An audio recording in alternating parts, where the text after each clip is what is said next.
Hello students, welcome to NM education. आज video रे तुम 5th क्लास एमआईएल बुक रो नई गला आपे मथा चैप्टर रो अभ्यास कार्य आलोचना करिबा। आमे पूर्व वीडियो रे तुम 5th क्लास एमआईएल बुक रो काल्भेरिया कांदुची चैप्टर रो अभ्यास कार्य डिस्कशन करि सारी छे। जे माने देखि नाहंती एही वीडियो रे एंड स्क्रीन रे पाई जिबे। 1 नंबर आस कथावार्ता हेबा। क एही कवितारे वर्णित अनंत किए? उत्तर एही कवितारे वर्णित अनंत हेउछंती पंडित गोपबंधु दासंक सहकर्मी प्रचारक अनंत मिश्र। प्रश्न ख गोपबंधुंक मन अस्थिर हैला काहेकि? काहेकि ना अनंत साइकेल किनिबा पई किछि धन साइती रखिथिबा कथा जानिबा परे गोपबंधुंक मन अस्थिर हैला। ग एही कवितारे दासे आपण कहा उद्देश्य रे कुहा जाईछि? उत्तर एही कवितारे दासे आपण पंडित गोपबंधुंक उद्देश्य रे कुहा जाईछि। घ अनंत काहेकि दुख रे भाली हेले? काहेकि ना अनंत दीर्घ 1 वर्ष पूर्ण हेबा परे मध्य गोपबंधुंक ठारू निजर टंका फेरस्त न पाइबारु दुखरे भाली हेले। एही कवितारे केउ स्थान को स्वर्गपुर कुहा जाईछि? उत्तर जेउ स्थान रे दुखी जनंकर सेवा करा जाए ताहाकू एही कवितारे स्वर्गपुर बोली कुहा जाईछि। 2 नंबर पदर छाड़ी जाइथिबा अंश को पूरण करिबा। क टंका थली आनी थोइले अनंत डैश एटा कोन हबो? दासे आपणक पासे। ख डैश दुख मिसा दर हासे एटा कोन हबो? हाते धरी थली चाहिले निमिसे दुख मिसा दर हासे। ग टंका नहीं जाओ डैश टंका नहीं जाओ साइकेल किणा मनु करि दियो दूर। घ डैश जेउठी करूछ एटा कोन हबो? दुखी जन सेवा जेउठी करूछ। व सेई तो डैश सेई तो सरगपुर। 3 नंबर तल पद गुडी को कथा आकार रे लिखिबा। जेपरी साइकेल टिए किनिबो अनंत साइतिछि किछि धन। यार उत्तर देछि अनंत साइकेल टिए किनिबा पई किछि धन साइतिछि। सेपरी कोन हेबो लिखिबा। क एकथा जानिले गोपबंधु बाबू अथिर होइला मन। याको कथा आकार रे लिखिले कोन हबो? एकथा जानिला परे गोपबंधु बाबूंक मन अस्थिर हैला। ख बहुत दिनरु थकी पड़िलिणी पादरे मु चाली चाली। याको कथा आकार रे लिखिले कोन हबो? बहुत दिनरु पादरे चाली चाली मु थकी पड़िलिणी। ग पादे चाली चाली भोकिला लोकर खबर फेरुछ नेई। याको कथा आकार रे लिखिले कोन हबो? पादरे चाली चाली भोकिला लोकर खबर नेई फेरुछ।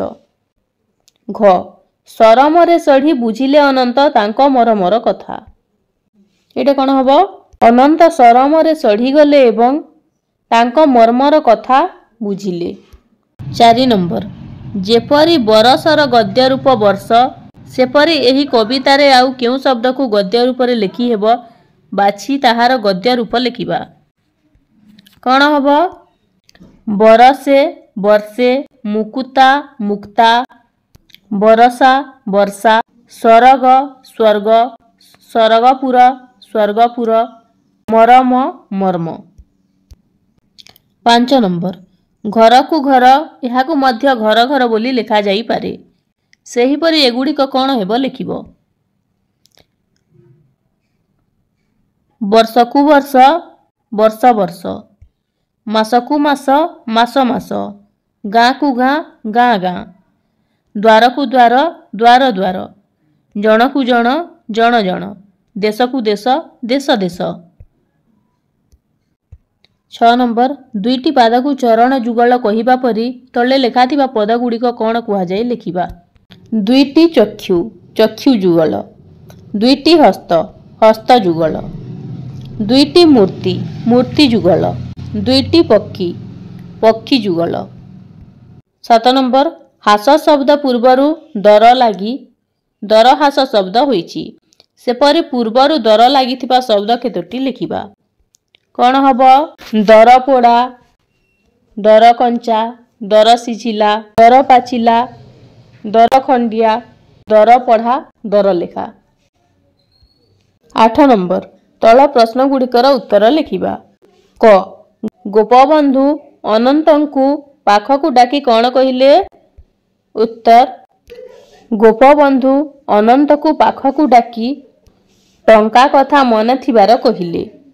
अनंत जदि तांको कथा रखिबे तेबे से सांगे सांगे टंका फेराई देबे।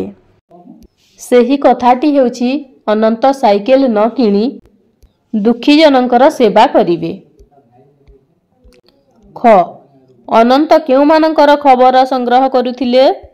उत्तर अनंत पादरे चाली चाली भोकिला लोकर खबर संग्रह करुथिले। ग अनंत लज्जित हेले काहेकि? उत्तर गोपबंधु अनंत को बुझाई देले जे से साइकेल न किणी से दुखी जनकर सेवा करंतु।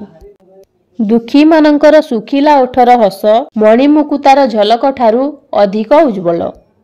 से हसरु स्वर्गरु सुषमा झरे, देवता बस हुअंती। तांकर एपरी कथा शुणी अनंत लज्जित हेले। 9 नंबर बा शेष प्रश्न देखिबा। एही पदटीर अर्थ निज भाषा रे बुझाई लेखिबा बा यार हम सरल अर्थ लिखिबा। मणि मुकुतार झलकरु बली सुखिला अधर हस से हसरु झरे सरग सुषमा देवता हुअंती बस। मणि ... बस। संस्कृत पद्यांशटी आम पठित पंचम श्रेणी साहित्य कुसुम पुस्तकर नई गला आपे मथा नामक कवितारू आसीअछि।